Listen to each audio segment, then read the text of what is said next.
Hey everyone, Combo here, back with another Empires and Puzzles video. And today we are going to talk about Monster Island. I'm actually going to chronicle my Monster Island event over the next couple days. I just logged in for the first time while the event is active. It's been going on for about 5 hours. And as you can see, I currently have 700 energy with a max of 1000 energy over there on the top left. I have not used anything yet. It says more in 1 hour and 59 minutes. Monster Island energy is required for moving and attacking enemies in the island. So you start in the middle in the base camp, and then you can go in any direction, and you can also see what has already been discovered. If you click the little scroll thing on the left, you can see what's been discovered on the island already. So we've actually done quite a bit of exploring over the course of the first 5 hours of the event. We still have some more to do in that top left area, the bottom left area, and then in the bottom right. And you want to explore the map as quickly as possible. The reason for that is because you want to discover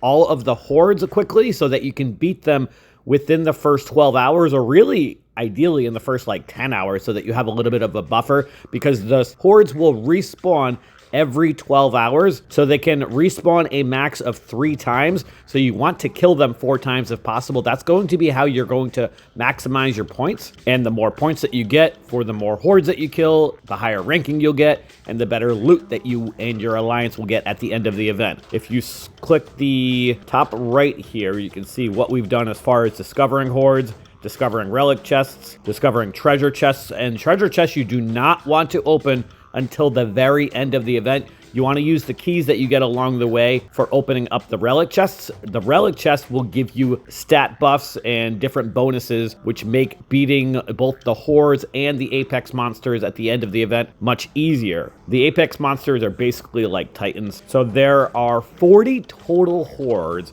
If I kind of go through here, we found 1, 2, 3, 4, 5, 6, 7, 8, 9, 10, 11, 12, 13, 14, 15, 16, 17, 18, 19, 20, 21. Well, that was defeating a horde. So 20, defeated another horde, 21, 22. So we found 22 out of the 40 hordes right now. So we do need to find the other 18 to make sure that we can beat them before that 12-hour mark. Or again, really that 10-hour mark, so that we give them time to respawn. But basically there are 3 things that you can do in Monster Island. You can explore the map, which does cost energy. If you explore territory that has already been explored, it does cost less. And depending on the type of terrain that you are traveling in, it could cost a different amount of energy. That's something new to Monster Island this time around.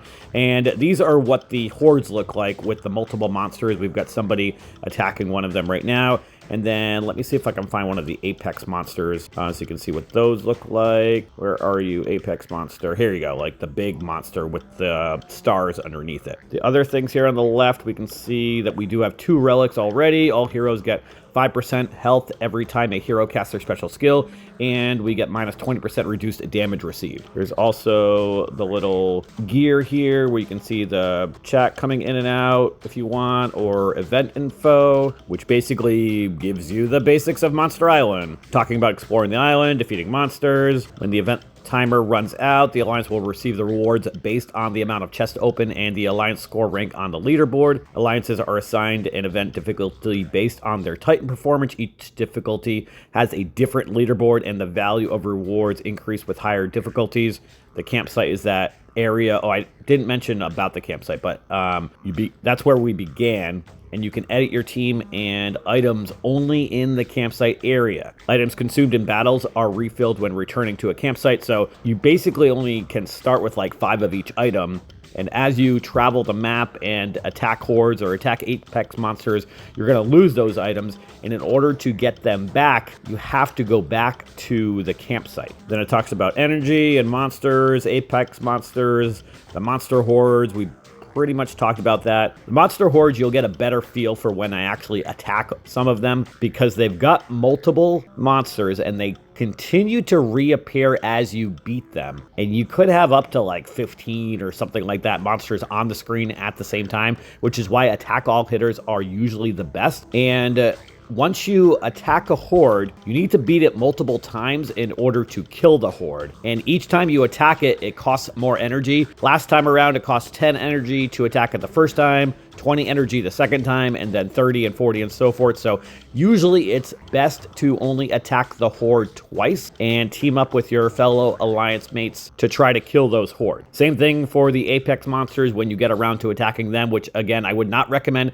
attacking the apex monsters until day 2, usually like in the last 8 hours or so. It talks about the treasure chests and the relic chests, which we already talked about, event battle rules, permanent damage. This is something that I didn't mention yet either. So damage received by your heroes in the event persists between attacks. 40% of the damage received by a hero is permanent damage and cannot be healed back during the event. So it will basically look like max health reduction, but even with health boosters, you will not be able to get back above whatever you are reduced for health. So minion summoners and mega minions are typically very useful in this event as well because of that. Each time a hero is revived after being defeated, their remaining max health is further reduced by 50%. So definitely keep that in mind as well. Increased damage against minions. Monsters deal more damage against heroes that have minions. Adjusted boost healthing. All boosted healing is received as normal healing in the event.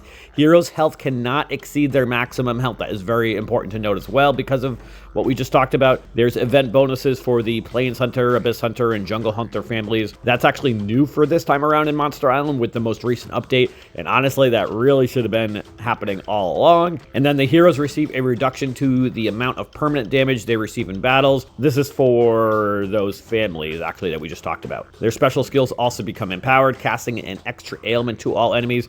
Feature families also get a boost to their stats, attack, defense, and health. The size of the boost received depends on the rarity of the hero. Legendary heroes get plus 40%, epic plus 90%, and rare plus 150%. Exploring the island wisely, buffing your alliance with relics, and having a large roster of powerful heroes is the key to success in Monster Island. So that's actually some pretty good info, and let's check out the other things here. We've got the magnifying glass, which I guess just highlights the apex monster. But yeah, some pretty cool stuff. Monster Island is a very fun event and a very team-oriented event.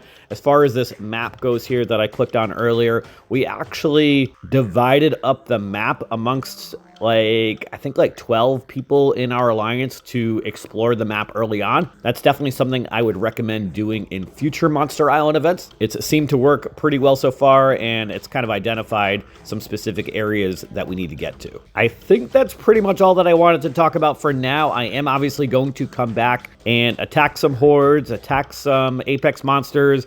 I'm gonna, like I said, chronicle this event over the next couple days, but I wanted to get in here early on day 1 of Monster Island to go over the event and really kind of show you in game what it looks like. It's not something that comes around super often. Right now, this is the November 2025 event, and the last time that we had it, I think, was in March. There is the possibility that this could be coming around more frequently, maybe every month or every other month. I personally am hoping that that happens because it's one of my favorite events, but we'll have to wait and see on that. That's going to do it for this portion of the video. I will come back and, like I said, do some attacking of some hordes and then also some attacking of some apex monsters. Hopefully this little introductory video helped you all out, but that is going to do it for today's video. I hope you did enjoy it or found it helpful. And if you did, hit that like button, make sure you're subbed to my channel, and I'll catch you guys next time.